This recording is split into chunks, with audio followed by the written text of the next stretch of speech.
Hi, my name is Jagdish Bora, and I am a faculty member in the departments of social work and management at Assam Downtown University, Guwahati. My specialization is human resource management, and I am glad to be here today to take you through the subject of labor welfare. Today, we shall discuss about a very important functionary in Indian industries who plays a pivotal role in matters of welfare in an organization, and he is called the welfare officer. In India, under the Factories Act 1948, in every factory where 500 or more workers are employed, at least one welfare officer is to be appointed. And under the Mines Act 1952, a mine employing 500 or more workers have to appoint a welfare officer. And under the Plantation Labor Act 1951, in any plantation employing 300 or more workers, a welfare officer is to be appointed by the management. Now, here we are talking only of the minimum number of welfare officers to be appointed, though the Act makes provisions.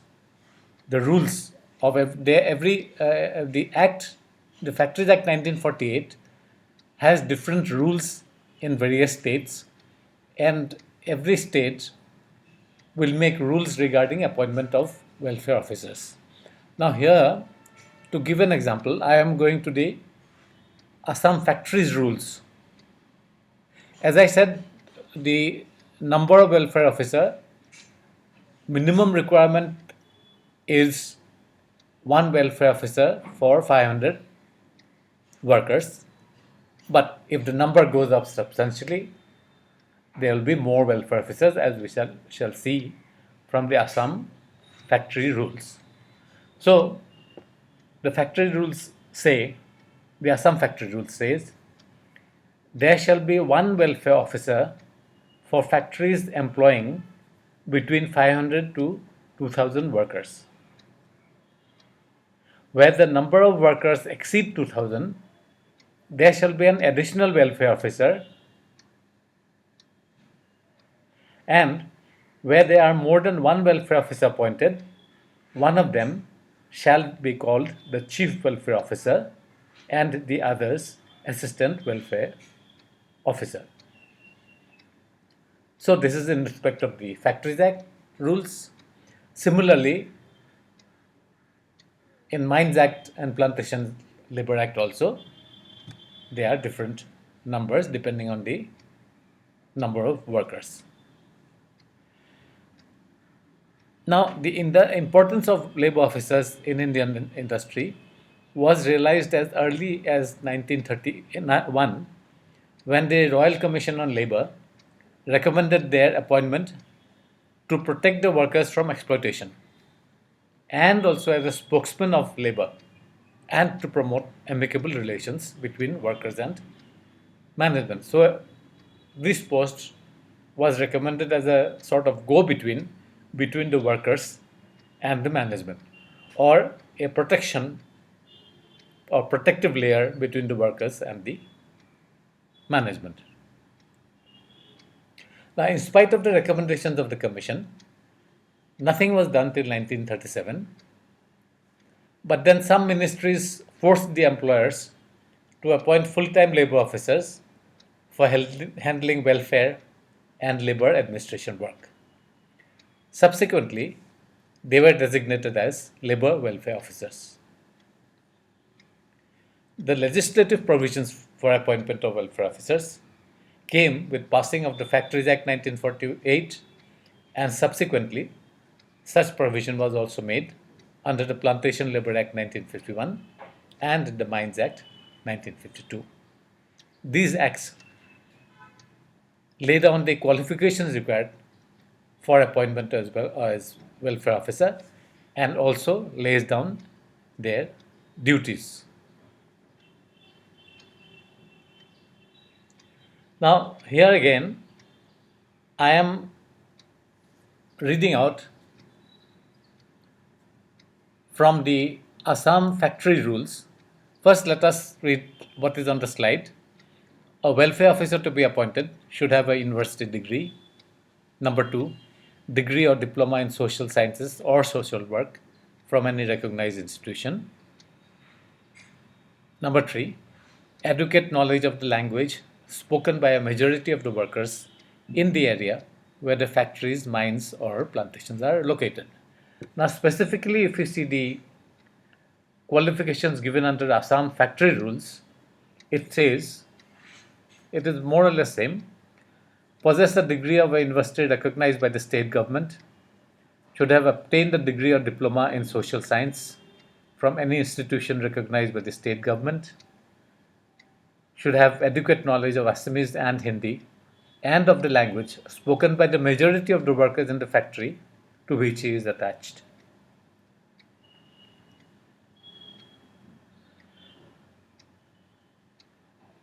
Now, recruitment of the welfare officer, the post of welfare officer should be advertised in at least 2 newspapers having a wide circulation in the state, one of which shall be an English newspaper.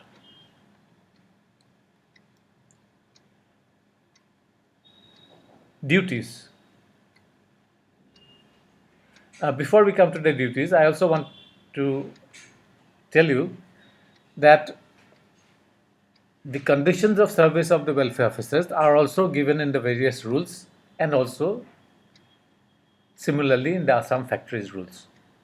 So the first condition which I'll read out now, it says a welfare officer shall be given appropriate status corresponding to the status of other executive heads of the factory. So he shall be the head of the department. And he shall be started on a suitable scale of pay given to other executive heads of the factory.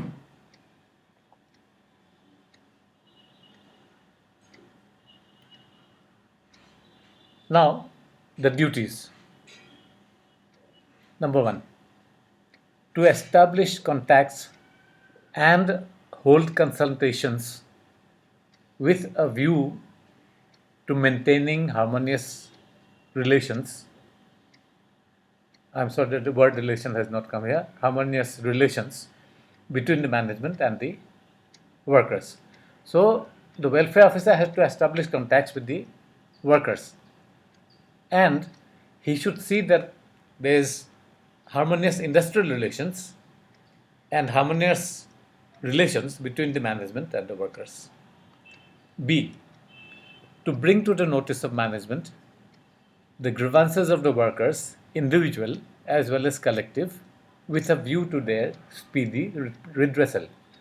So, whatever grievances the workers have, as individually or in groups, that the welfare officer has to, when he is establishing contacts to the workers on day-to-day basis, he comes to know the grievances of the workers and he will bring this to the notice of the management so that these grievances are redressed at the earliest.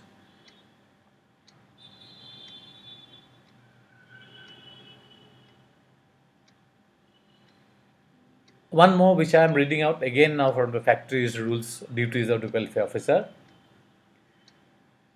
To study and understand the point of view of labor in order to help the factory management to shape and formulate labor policies and to interpret these policies to the workers in a language they can understand.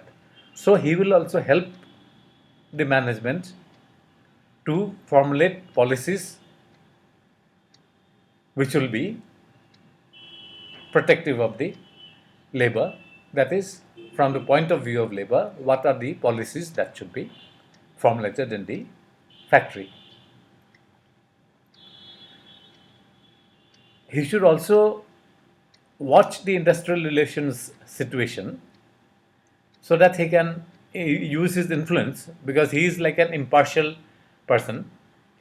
The labor also has to see him as impartial and not integral part of management, so that they can have confidence in him.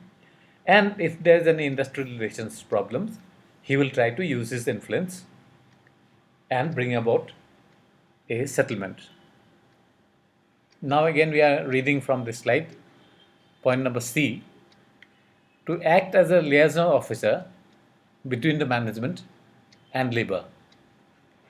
D, which I've already said, I'm again repeating, advising management in matters of formulating labor and welfare policies, and also on implementing statutory provisions. Now there are various provisions given under the various rules and acts, Factories Act, Mines Act, and Plantation Labor Act.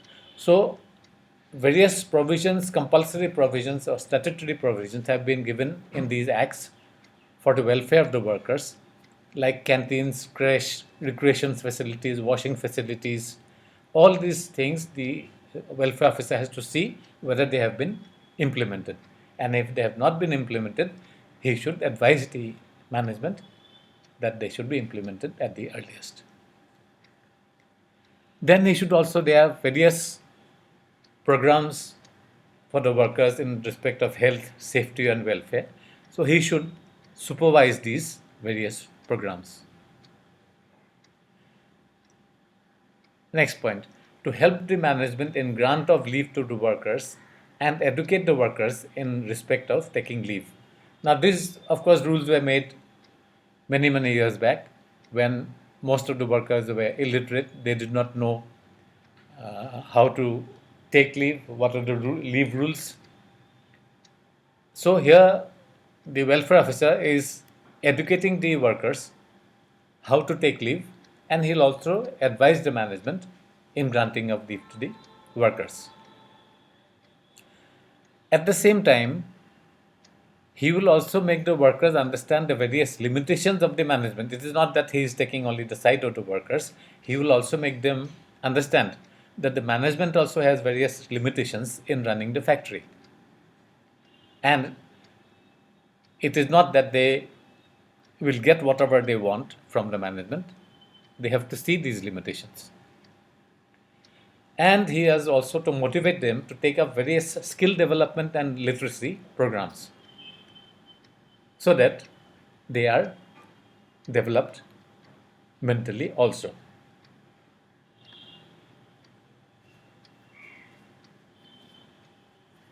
So as you have seen, all of you are qualified to apply for the post of welfare officer once you pass out. And it is a very challenging job. In the Northeast, there are a lot of plantations, a lot of mines. Factories, of course, limited, but it is there. And of course, all over India, since the post is statutory, it is compulsory, every year a lot of vacancies come up for the post of welfare officer. So as we come to the end of this topic in labor welfare, I would advise you to expand your knowledge in writing by referring to your prescribed textbooks. I look forward to seeing you in the next session.